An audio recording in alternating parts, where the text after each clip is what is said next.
بسم اللہ الرحمن الرحیم۔ افطار کے مسنون کلمات کیا ہے؟ جواب: افطار کرتے وقت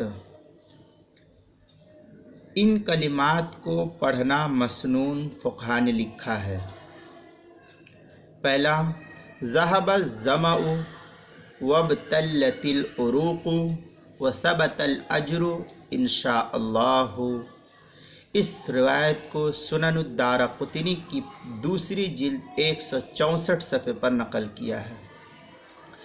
ترجمہ ہے: پیاس جاتی رہی، رگیں تر ہو گئی اور ثواب طے ہو چکا انشاء اللہ تعالی۔ اور یہ دعا بھی ثابت ہے ابو داؤد سے: اللہم لک صمت وعلی رزقک افطرت۔ ابو داؤد پہلی جلد 322 صفحے پر ہے۔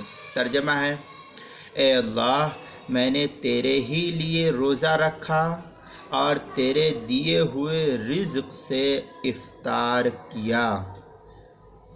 اس مسئلے کو کتاب المسائل دوسری جلد 149 صفحے پر بھی نقل کیا ہے۔